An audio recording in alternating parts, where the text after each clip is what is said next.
All right. It's a few minutes after. We'll go ahead and get started. Thank you for those of you that are on the call. We're excited to have you guys today. My name is Kevin Pappas. I'm the training manager for 10C. For those of you that don't know what 10C does, we are a management solutions organization where we support nonprofit success. So we do that by providing services to nonprofits and also companies. On the nonprofit side, we have training and organizational development. We have volunteer services. We do back office accounting and HR support. And then on our company side, we help companies with their volunteer programs, corporate social responsibility strategy, and everything in between. So during this time, we're doing a few different webinar series just to really equip our nonprofits to continue their success during this time. We'll talk about it a lot today, but we recognize that these are just really unprecedented times that you could never predict, you could never expect. And so for-profit, nonprofit, we're all navigating these challenges in similar ways and also in unique ways. But we found some feedback from a lot of people saying, you know, as we move to a fully remote workforce, there's a lot of new challenges that come with that. One of those being, how do you manage your team? How do you keep them engaged? How do you stay healthy during that time as we're in a place of kind of social isolation during this home quarantine? And for many of us, Nada and I were just chatting. Some of us enjoy it, and some of us, it's actually really hard. You don't have those coffee chats as you're walking into the office, or just the daily connection that you kind of assume when you're working in your actual office. So we're going to talk about some strategies today, but before I jump in, like I said, I'm Kevin Pappas. I have Nada on the call with us. Nada is the founder and president of Raisa for You, which is an educational and motivational company that focuses on enhancing culture and people development through teaching soft skills. So we're excited to have Nada. She has over 10 years of experience as a professor. She's a former executive of an education corporation, and she really does. She understands the importance of educating and empowerment and leadership as she works with her clients and speaks with audiences worldwide. She's toured as a world singer, which I didn't know, Nada, until I was reading through your bio. She also has a master's degree in educational leadership and has coached and mentored up to 50,000 different individuals around the world, focusing on self-empowerment, career strategy, and leadership. She's a TEDx speaker and has also spoken on a variety of events, including the California Human Resource Conference and UCLA Extended Learning. So we're excited to have Nada today for this webinar, and kind of the format is going to be, I'm going to kind of be asking Nada questions. We'll be dialoguing. And if you have questions throughout any of the conversation, feel free to put those in the chat box. I'll be kind of monitoring that. We'll have a time of Q&A, but we'll also pause intermittently through and ask some questions. So I'm going to go ahead and jump us in and kind of get us started. Nada, if you wanted to share a little more about yourself, and then we can get going on some of the questions. Yeah, I mean, you did a pretty good job. So thank you. Hi, everyone. It's an honor to be here. Very excited. Again, my name is Neda Nasruddin with Rise Up For You. Very excited to just be here and share as much strategy and insight as possible so that you guys can be successful and engage your teams within the next month or so here while we are in quarantine with COVID-19. But no, Kevin, you did a great job. Again, just excited to be here and share with you some tips and strategies that I think can really serve and benefit everyone today. Awesome. Thank you, Neda. All right. So first kind of question, just to paint the context that we want to talk through. Obviously, we're talking about leading remotely. Everyone's kind of working from home under this forced order right now. What are some key elements of managing a remote team? Can you paint us a high-level picture? Yeah, absolutely. And I just want to say, Kevin, before we jump into the whole remote thing, some of the things that I'm going to say really are necessary, even not being remote, and that we haven't put in place, such as systems. And so I think that one of the big things that we see working with companies, even before COVID-19, is having systems that are put in place. And I think that this current situation is just heightening what we don't have in place and what we haven't built for our team, even when we're working, you know, in the workspace or within the confined space. So the first thing that I would say is that we have to have a system for everything that's happening and that you're doing right now. So that's a system in defining exactly what it is that you want your team doing. So what are they doing? When are they doing it? What are some ways that they can do it working from home? Where can they get these resources from? So now more than ever, clarity is super important, because They can't just walk across the hallway to their team and ask them a question. They can't come into a meeting every single day and sit and jot notes with you guys. Now everything is done virtually. So in order to not have an inundated like email box and text messaging, you want to try to be as clear as possible from the beginning and define these expectations. The second thing is really having as much communication as possible and having a system for this communication. So what does that look like? Is it having Zoom meetings? Is it doing Google Chat, right? Or Microsoft Teams, and making sure that everybody knows where they're going in order to communicate effectively. One of the things that I really want everyone to think about during this time in managing a remote team is quality versus quantity. So try not to get too caught up with, oh, we need to work our 8-hour shift every single day. Like, one of the key elements of managing a remote team is adaptability and being able to modify, and understanding that right now working that 8-hour shift or that 9-hour shift, it might not be realistic for most people because there's different elements that are now in place, such as having kids at home, right? Where when you go to work from 9 to 5, you don't have kids. Well, now some of your team members, most of your team members have kids that they have to figure out, okay, how do I work my 8-hour shift and, you know, babysit my children and make sure that they're learning and that they're still going to school. There's a lot of different things. So I really want you to think about task versus hours. So not so, you know, fixated on is my team working 40 hours a week, but is my team completing these tasks that are a necessity for us to continue to grow as a company and to move forward? And what are the tasks that need to be done for each division or each team, and focusing on that. So this is where you're really going to see how your employees or your team members work, or even yourself. You might have team members that they complete their task in a matter of hours because they have quality behind their work. And you might have team members that take all 40 hours to do it, but really think more about the quality of what's happening and not so much about am I hitting every single hour, because that's going to be a lot for you to manage and to micromanage. And the reality is that most individuals right now are not working 8 to 10 hours completely nonstop. There's a lot of other circumstances that come into play now. Yeah, I think that's such a great point, because it's just such a different work environment. And like we were kind of chatting before we started the call, there's just, you have more margin for certain things because you're not in the office, you're not in as many meetings, you might be on Zoom calls, but the day-to-day, hour by hour just looks totally different in this time. And so managers, like you said, they need to be aware that it's not going to be a systematic 8 hours every single day. There's going to be some variation. And again, I love that point, quality over quantity. So great. Yeah. And I think that this is where, as a leader, empowering your team to empower themselves to figure out what's going to work for them to get these tasks done. So for example, you might have a team member that they have kids and maybe their spouse has to work in the morning from 8 to 12. Like, there's no way out of it for them. So maybe that team member has to be with their kids from 8 to 12. But then from 12 to 5, their spouse is now taking care of the kids and they can work. So just like thinking about things like that and empowering them to figure out what's going to be their best trajectory for productivity. Yeah, and I love that. I think as the manager, it's totally their role to be flexible during this time. I think we all have to be adaptable and flexible. And the role of that manager being, what can I do to make sure that my employee is set up for success? And so as managers, we have to be flexible during this time in order to accommodate the unique needs. Because like you said, every family, every individual, it's going to be really different with what they have going on. So absolutely. Piggybacking off of that, how do you think managers can go about maintaining that strong manager-employee relationship during this time? And I'll add on to that, how do they manage performance during all this as well? Yeah, great question. Thank you.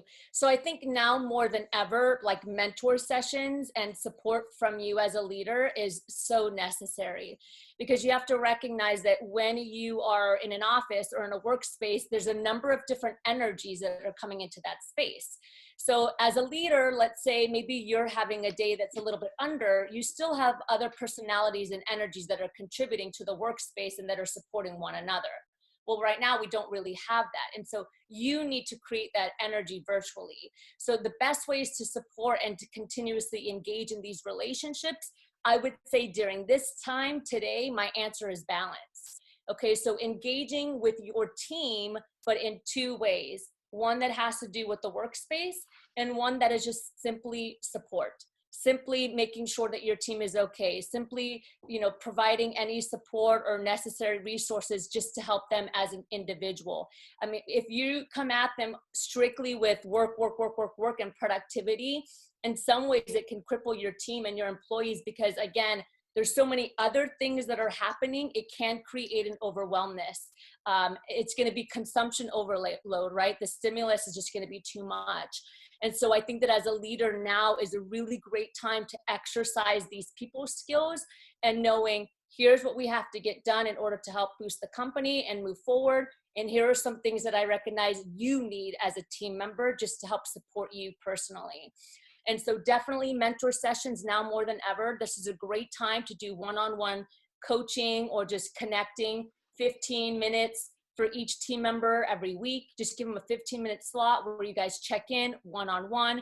You can have a conversation. You could do Zoom, see how they're doing with work, see how they're doing personally. How can you support them?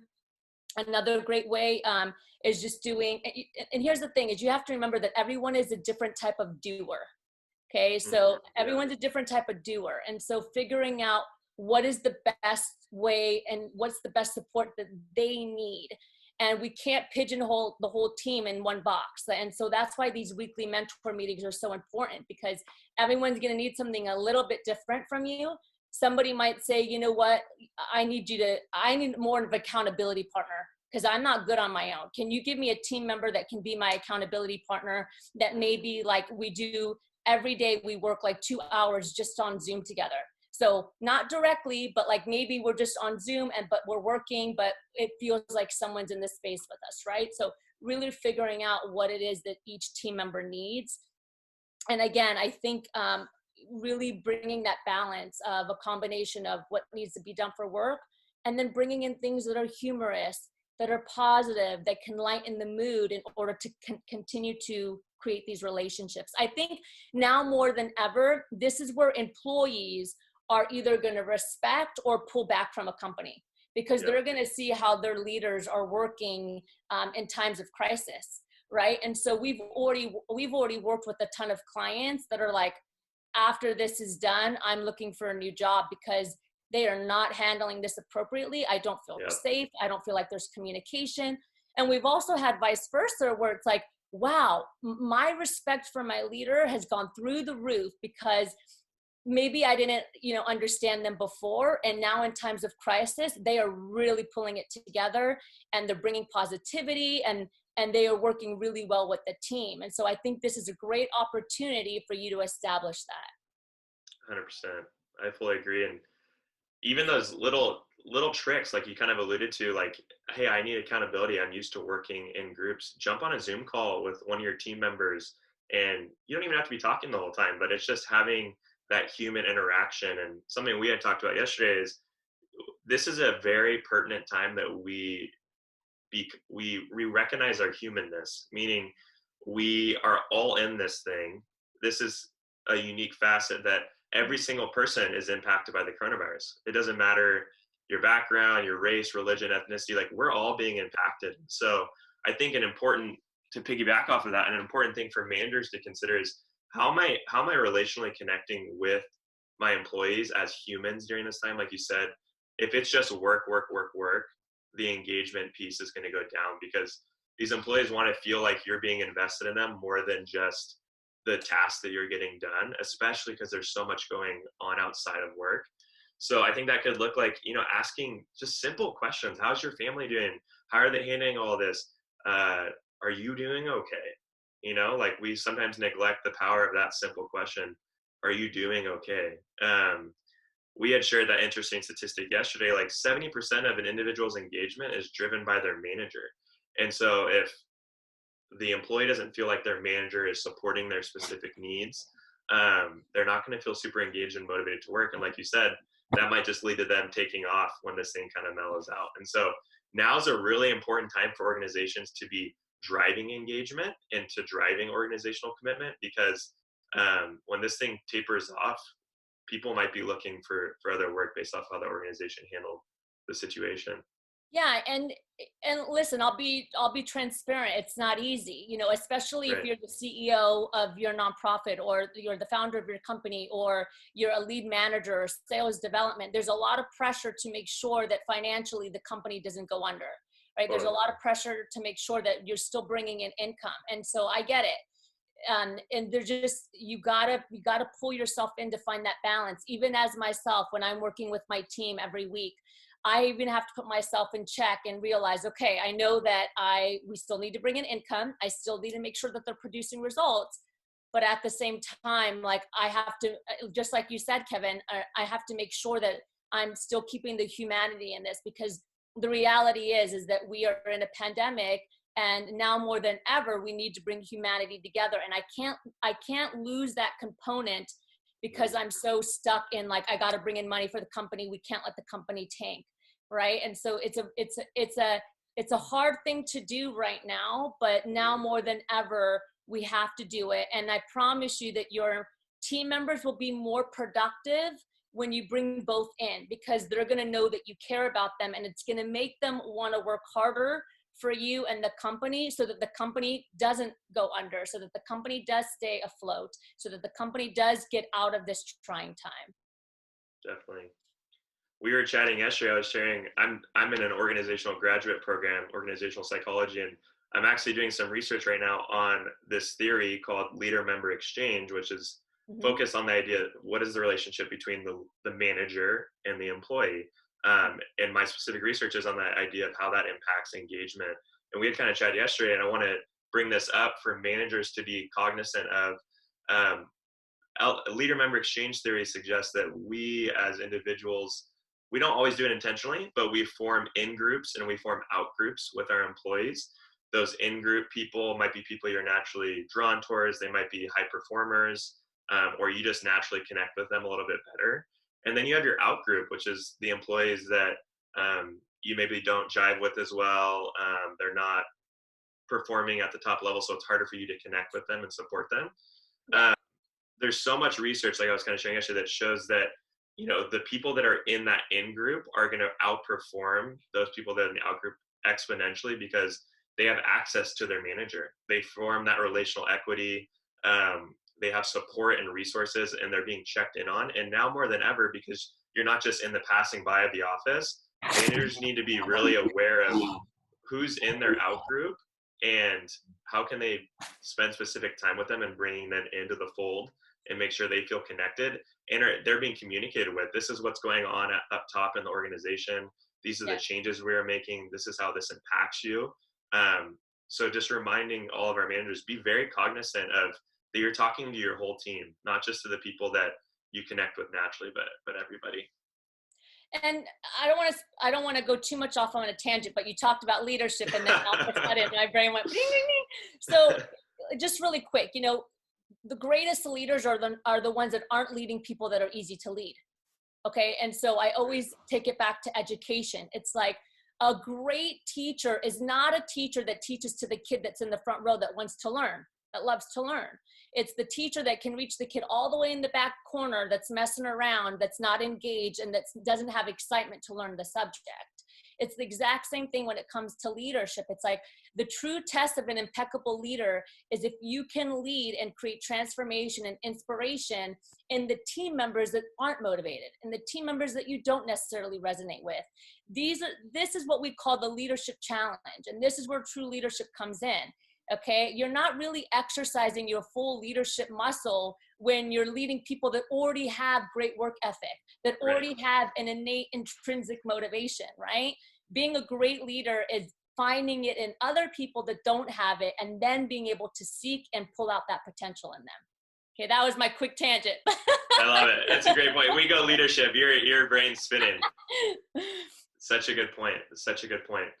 Um, Pivoting back towards kind of this remote work idea, what are some strategies and techniques that you've seen are effective for just helping people stay on task when they're working remotely? Yeah, so there's a couple things that I want to share here, and a really great tool if you don't have it already. The first, just to, if you need people to clock in hours and you don't have a system, or maybe financially you can't afford one right now, there's a really great program called ClockFi. It's completely free. Any amount of users, any amount of team members can hop onto ClockFi, and they can keep track of their hours, and then you can see exactly what they're working on and how long they've been working on it. Okay, so they can chunk it by task. It's a really, really great tool. And again, it's completely free. So ClockFi is a great thing to help them be productive. I am a big fan of calendars, professional calendars. So one of the biggest challenges is waking up every morning and then figuring out, what am I doing today? Right. Okay, and before you know it, the day is gone and you didn't get anything done. And so creating a professional calendar, maybe on the Sunday night or the morning, that is full. Thank you for putting the link in the chat box, Dennis. So is creating a calendar for your week that is really pinpointing all the tasks that need to be done. And for me, I love to color coordinate. Okay, so for example, everything that is in purple has to do with activities where I'm a guest, right? So in my calendar, I have one OC webinar. It's in purple because that's me coming on as a guest. After this, I have an interview with an Orange County radio show. That's in purple. So I really color coordinate everything. Then everything in black is all of my to-dos. Like, these must get done. So for example, I must submit payroll in black. I must send these emails in black. I must do my team meeting is in black. Like, these are non-negotiable things. Then everything that's in green is my creative stuff. So this week we're creating a course on well-being. So that's in green because that's in development. And I'm telling you, I have it broken down by the hour every single day. Now, do I hit all of it? No, there's days where things happen and maybe I underestimated how much time I need on something. And so then I just move it over or I modify. But when I do complete it, I highlight it in gold. So I highlight the box. And I'm telling you, that dopamine goes pling, pling, pling, because I look at all the highlighted boxes. I'm like, yes, this is how much I got done today. Yeah. And then it makes the person feel more like empowered that, okay, this is working for me. So a professional time management calendar for your task. And we actually have one with Raisa for you that's completely free. I could send it to everyone and then just take it and use it for your team because it's really great for them to be able to visualize and see. The other thing that I would do is chunk your time. So no, don't work 4 hours straight. I mean, unless you're in the flow, sometimes you're in the flow and you just work and before you know it, the time is done. But chunk your time. There's a really great tool called Egg Timer. And Egg Timer is a link that you could put in your browser, and then you put how much time you want to work for before you take your next break. Okay, so maybe you put 90 minutes and then you work, and then the bell will ring after 90 minutes and then say, take a break. And then maybe you take a 15-minute break and then you do it again. Another great app is called Focus Keeper. It does the same thing. You can put in like how many hours you want to work and then what you want your break to look like. And then it'll send you a notification. Now it's time to take a break. So like, these are cool little tools that you can use to help keep your team productive and just to stay on task. And then honestly, really empower and teach your team how to build a routine. Because the way you start your morning determines how your day is going to go. Okay, so this might sound really silly, but like, the first thing is make your bed. Like, get up and make your bed. Do one simple task that's like, this is my act of discipline, right? And so I think that having a routine and sharing that with your team can be really great, and it can add to their productivity. And one of the things that I kind of want to remind everybody of is that some of your team members, they need help thinking right now. Okay. And I'm not saying that in a degrading way. I'm saying that some of your team members are just very overwhelmed and inundated with information and fear, to tell you the truth. And so they need you to give them these solutions. Okay. And they need you to say, try this. They need you to give these small strategies and tips to them because they might be in a space where they can't even think clearly. Okay. And so one of the things that I love to do and I love to share with our community in regards to routine is there's 5 steps that they can implement that can really, really help, that I'll share with you guys really quickly. The first is silence. Okay, so I call it SHMG squared. Okay, so the first is silence. So just waking up and not filling your brain with anything. That means not reaching for your phone, not turning on the news to see how many cases of COVID-19 we have, not looking at the stock market, like literally just having silence. So going outside of your bedroom, maybe sitting on the couch for 5 minutes and without any distractions and just sitting there, and let your mind do what your mind's gonna do. Okay, but just sit there in silence. The second is happiness. So doing one thing in the morning that brings happiness to you, whatever it is. For me, happiness is my favorite cup of coffee with my Nespresso machine.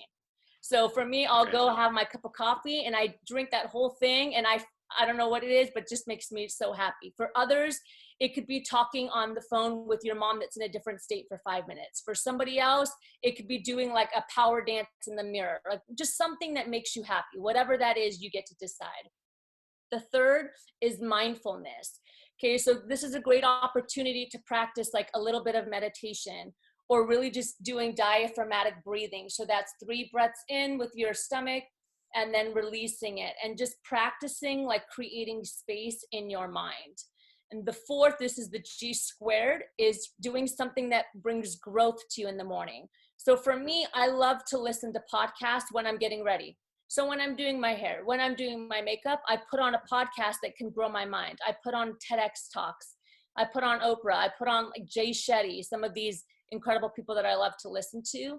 And the fifth one is gratitude. So before you jump into your day and start doing your work task, say something in the mirror that you're happy for, that you show gratitude for. I have gratitude that I'm able to wake up in the morning. I'm grateful that I have my health right now during this time. Just one thing, and then go to it.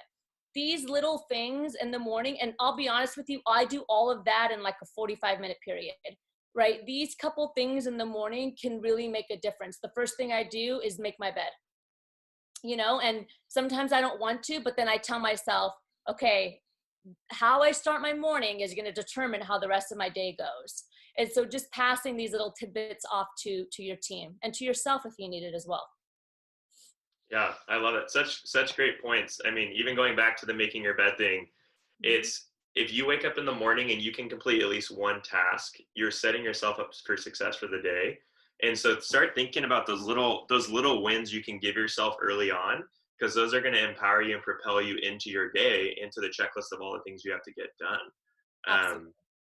And I love that you made the point. So many of it's just our culture that, the first thing we do, or I should say when we go to bed, we're binging Netflix, we're on our phone, we're looking at the news, Instagram, and we're overstimulated, then we can't fall asleep. And then we wake up, first thing we do, we grab our phones, inundated. Our boss is mad with us from different emails. I'm reading all these COVID cases, and we're just immediately, our limbic system's freaking out because we're just went from a place of rest to this place of just being fully infiltrated with all this information that your brain and your body's not even ready for. Right. So just piggybacking off of that, I would just echo all those things, like set up a morning routine that doesn't involve your phone, and kind of prepare yourself before you even jump into work so that you're entering into that space charged and ready to go. And we were talking about yesterday, it's the famous phrase, win the morning, win the day. And this is more important now than ever in setting up that routine and that structure, because the reality is all of our other structures have gotten taken away from us. You don't drive to work. You don't have those scheduled meetings. You don't have your workout class after work. You don't have your home group or study, whatever you're doing with your friends or your family, all that's been disrupted. So creating like a real structure, like you said, I think it's really important right now. Yeah, no, absolutely. It's totally, and it's true, and it works. And I'm just going to echo what you just said, that when we wake up in the morning and we fill our brain with news and all these things, it subconsciously affects our energy for that day. We're a little bit more stressed than we normally are. We're on edge and we don't know why. So you have to remember, and I heard somebody say it brilliantly the other day. It's like, when you go to bed, you have one person in bed with you, or maybe your spouse. But when you're in bed and you open up your phone and you open up the news, you now invite thousands of different people in bed with you that affect your energy and how you get up in the morning. Dang, that's so real. Wow. Yeah. All right, before we jump into the next question, we're kind of making our way through. I want to give everyone we're kind of covering a lot of different topics. I hope you're enjoying them. If you have any questions, go ahead and throw them in the chat box. I love Erica, highlighted silence, happiness, mindfulness, growth, and gratitude. These are all practices that can really impact your mental health and your well-being. And I just want a disclaimer. Netta and I aren't this isn't just like woo-woo stuff. This is like science best practices that Yes. actually will impact your productivity and your performance in your work. So I hope as you hear these things, you recognize that this is real stuff that really will show up in your day-to-day. So yeah, if you have any questions, go ahead and throw those in the chat box, but we'll jump into the next question. I love this one. How do you maintain a positive organizational culture while being out of the office and support your team's well-being? We kind of touched on the team's well-being, but how do you maintain that culture so that when you come back into the workplace, people aren't stagnated and burned out? Yeah, thank you for this.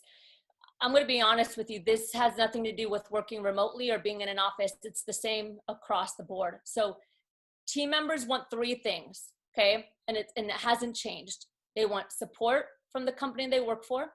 They want to feel like there's a community in the company that they work for, and they want development in the company that they work for, okay?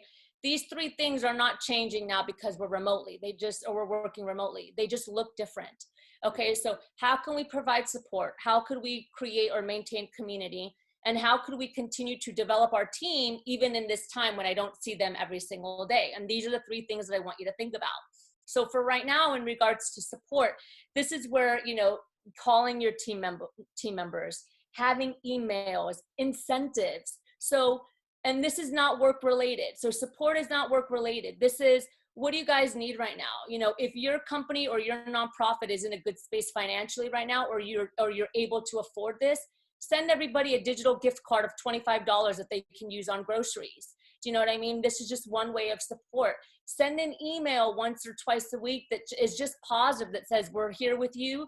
We're here to support you. Like, you're our number one priority is to make sure that we're in this together. Like, these are the types of support that your team members need, right? Sending them information in regards to SBA, if you have clients that are companies, like, these are the things that we can do to help ensure that your team members or your clients feel like they're getting support for you. And it's a real simple reach out.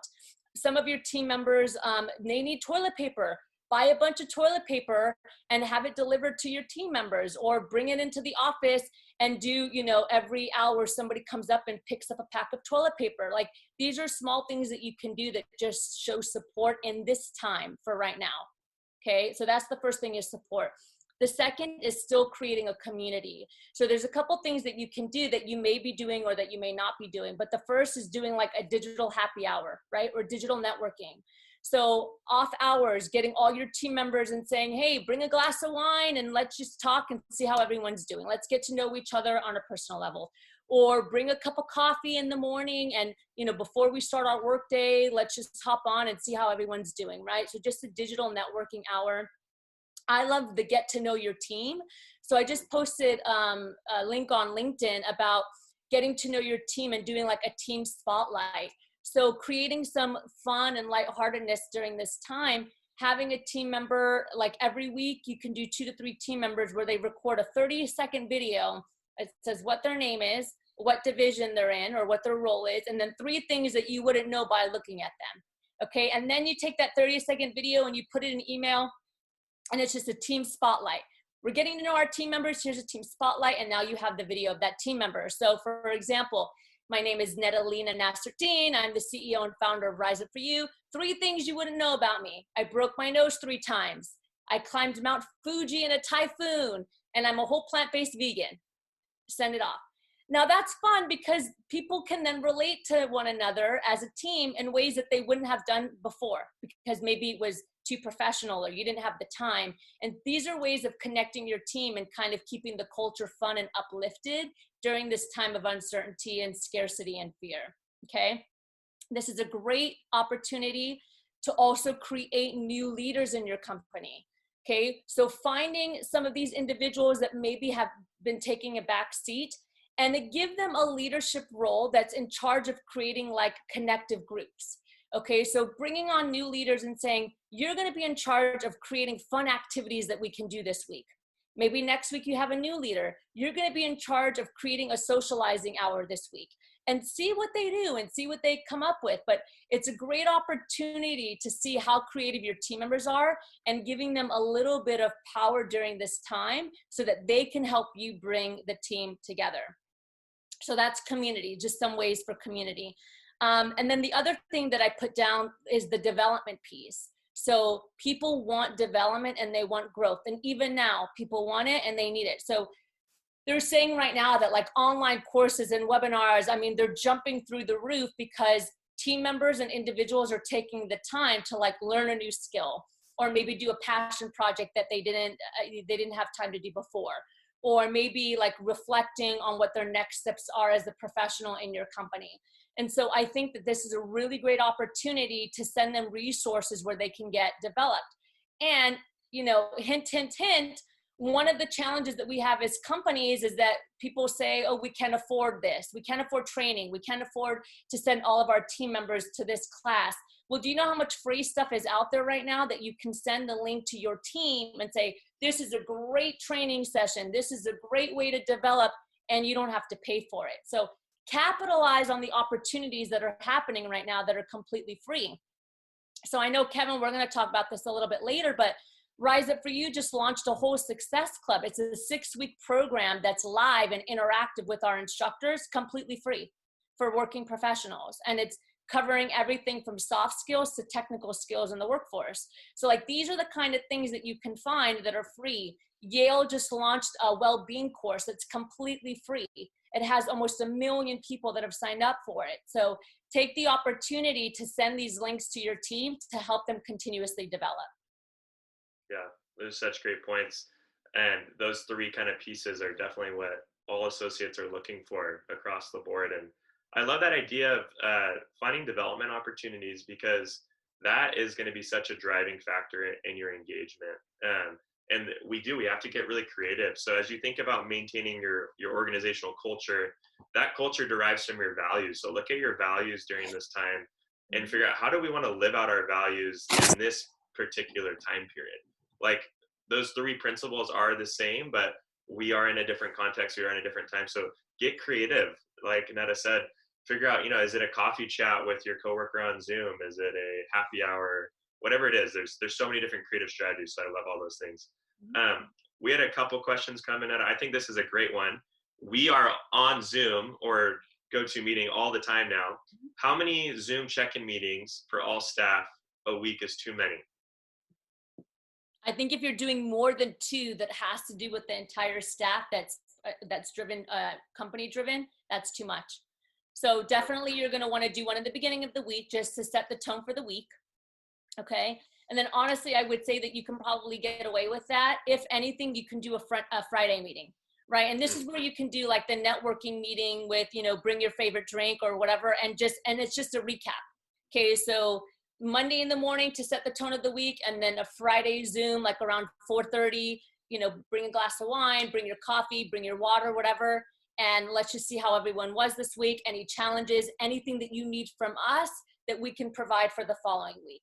Because you might have your team members go through the whole week, and then on Friday, they're like, we couldn't get anything done because A, B, C, and D. That gives you the weekend to work on it and come back Monday, and then we implement. I love that. I think that bookend approach, you're starting the beginning of the week with the meeting, closing the week out with the meeting, you have connection on both sides, and you get to hear, we weren't able to do this week. There was these technical issues. We need your support here. And you have some time to think through that. That's great. Yeah. We had Pam said, how do we find those free resources? Netta will be sending those in the chat, or we'll also be emailing them to you after this call. Yeah. For some of those free resources. I just plopped in the 6-week program that's for free, the link, but I will also send Kevin the link to the Yale course that's on, just the science of happiness and well-being, which a lot of team members can probably use. And then I plopped in the link, and we could talk a little bit more about the club a little bit later as well. Perfect. Yeah, and I'll make sure to include all of that in the email following up with you guys. 1OC is also doing a bunch of free webinars. We have our resource page on our website too, which has honestly 50, 60, 70 different webinars you can take. And then we also offer a ton of different online training, some of which is free right now. So Right. I'll include all the links in there for you guys. Because this is, like Netta said, this is such a rich time for professional development, because you need staff that are acquiring new skills as we navigate, especially in the nonprofit space, fundraising, how are you managing your teams, but really like around the financial space, there needs to be a lot of training, and there's a lot out there that's available to your associates. So I'll make sure to include some of that in the follow-up Absolutely. email. Absolutely. Yes. All right. For kind of one of the last few questions, again, going back to that human side, this is for managers, for employees, for everyone. Many of us are in a fearful time. We wake up with that kind of subtle anxiety or stress, or it's just in the air because our routines and our normal days have been disrupted. What can people do to kind of overcome that fear and stay focused during this time? So the first thing that I want to say to everyone that's here as a leader is communicate as much as possible. Because one of the reasons why we have a lot of fear out there right now is because no one really knows what's going on. No one really knows what's going on financially. No one really knows what the symptoms of COVID-19 are, and how do we know we have, like, there's just a lot of uncertainty that's happening, and that's where fear comes in. So the more that you can communicate with your team about what's going on, the better, because that keeps your team members from guessing and creating stories in their mind that could potentially take them down a rabbit hole of more and more fear. Even if you don't know what's going on, communicate that, because at least that still brings some assurance and some like hope and positivity that their leaders are going to be communicating and lead them in the right direction. So it's completely okay to say to your team, we're in an uncertain time, we're not sure exactly what's going on, but we promise you that we're going to communicate as effectively as we can every step of the way. That one sentence or line is going to bring assurance to your team members. So when there's no communication, that's where more fear creeps in, and then that's when things can get out of control.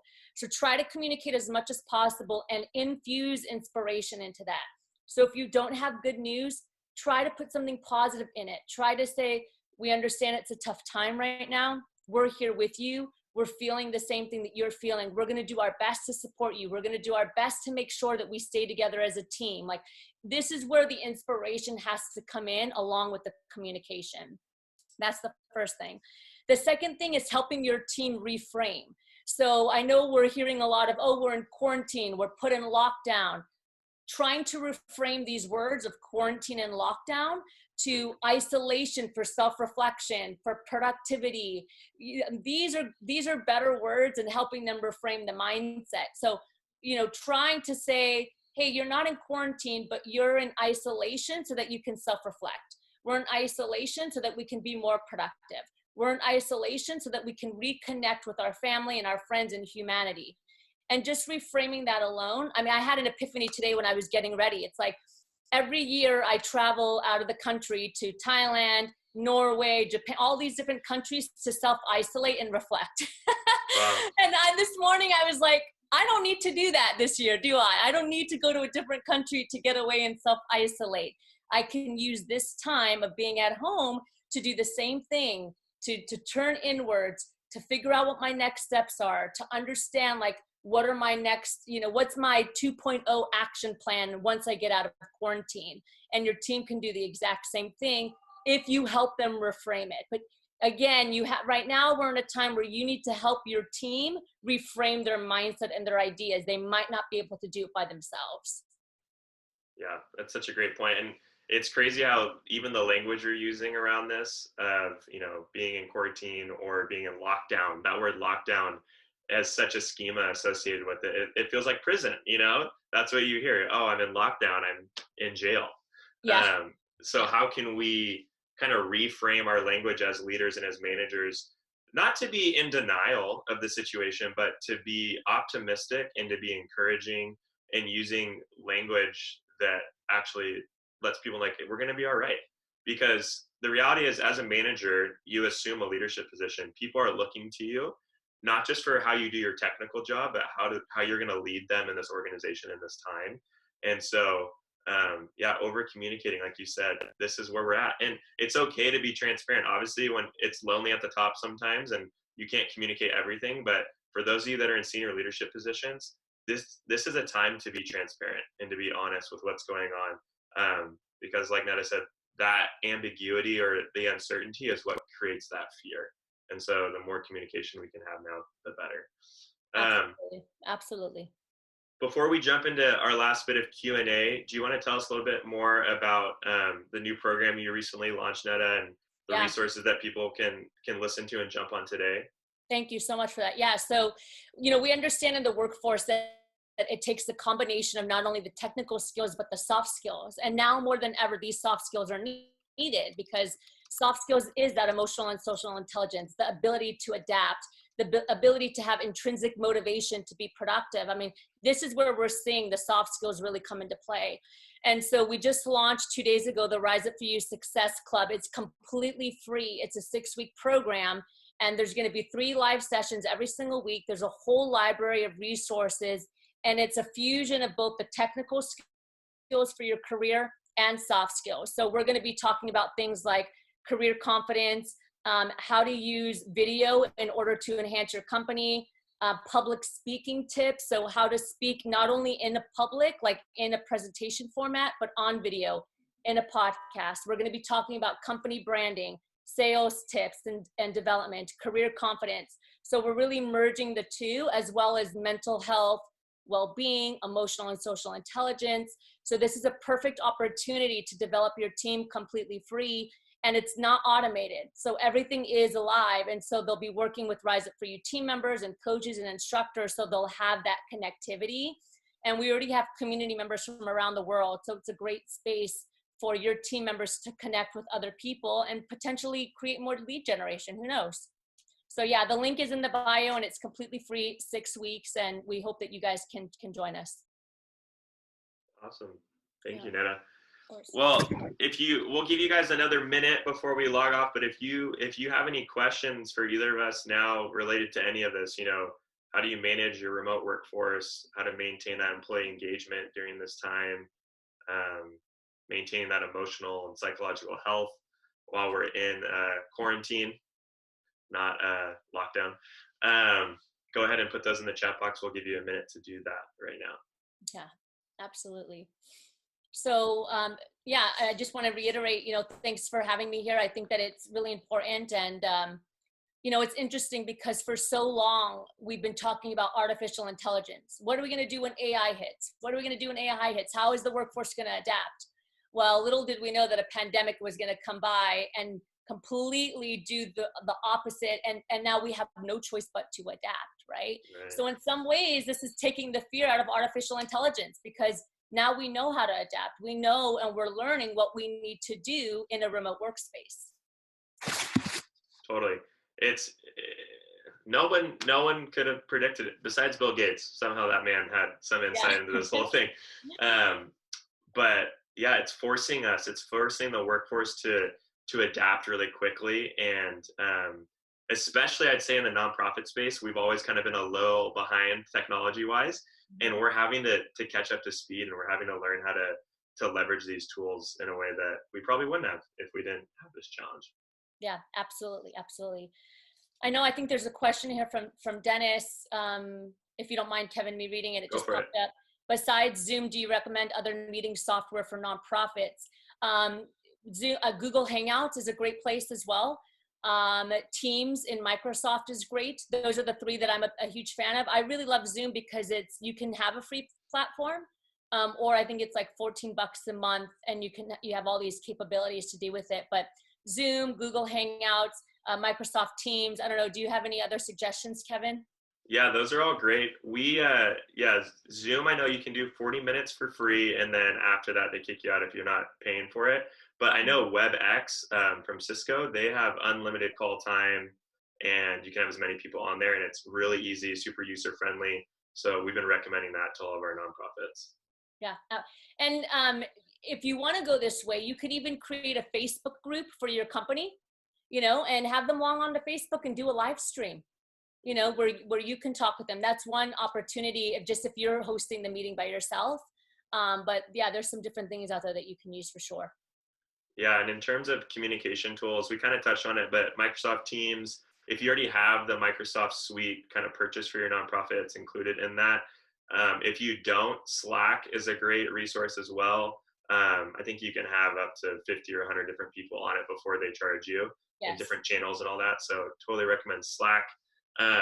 But as much face-to-face conversation as you can have like this, where you're seeing people's face, the more connection you're going to have during this time. So definitely like in communicating little tasks and just chatting, use a messenger app like that, but try and set up those intentional face-to-face calls if you can. Definitely. Definitely. Awesome. Great. Well, Netta, thank you so much for jumping on this with us and for providing all your insight. We really appreciate it. And 1OC is super thankful for the partnership with Rise Up For You. And yeah, this is recorded, so we'll be sending this out and as well as some other resources. But thanks so much, Netta. We really appreciate it. Wonderful. Absolutely. Thank you guys so much, and stay safe out there. All right, take care.